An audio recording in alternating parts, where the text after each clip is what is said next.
Treneri, pirmąjį naujų metų, ne dienai, o pirmom naujų metų rungtynėm padovanojot Utenai Trilerį su labai sėkminga pabaiga.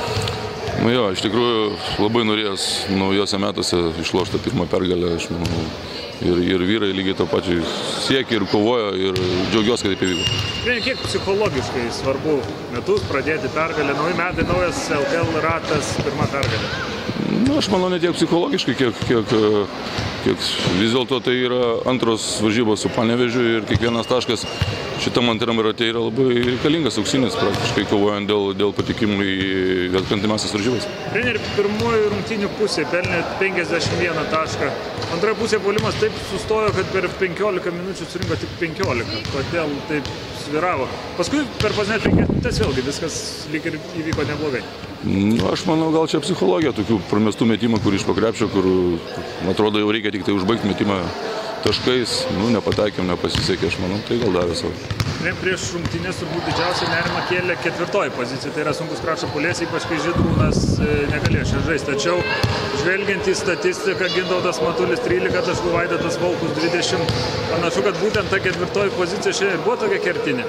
Nu, aš manau, kad būtent ketvirtoje pozicijoje esantys žmonės šiandien sulošė tikrai labai gerai, galim sakyti. Gintautas pakeitė Vaidą ir pastovėjo gynyboje ir pataikė tokių svarbių metimų. Ir be abejo Vaidas. Treneris atsakęs, kad būtų gerai, jeigu komandai mestų bent 5 tolimus metimus, tada galima galvoti apie pergalę. Šiandien pataikė 6. Ženkliai tritaškai pakelti? Ženkliai, bet aš galvoju, kad mes galim dar geriau, mes turim daugiau metimų iš toliau, tada atsirištų rankos ir po krepšių ir mes turim metančių žmonės, kurie gali mesti. Kalbant apie neraminančių dalykus, ko gero vėl kova dėl atšokus kamuolių. Jo, galvoju, mes tikrai, jeigu po mūsų pasimė 15, tai aš esu nepatenkintas ir galvoju, kad turint tokius didelius žmonės, čia bendrai yra ne vien didelių žmonių, čia yra visų 5 žmonių esančių aikštelėje atsitverti ir pasimti kamuolį. Treneri, paskutinė taka, taip ir buvo planuota? Jo, taip ir buvo. Buvo planuota, kad Darius žais 1 prieš 1 ir stengsis išmest kamuolį laisvam kamuolį. O neturit priekaištų dėl pusantros sekundės, kai Vaidas Šepukaitis visgi išmetė laisvą tą tolimą metimą?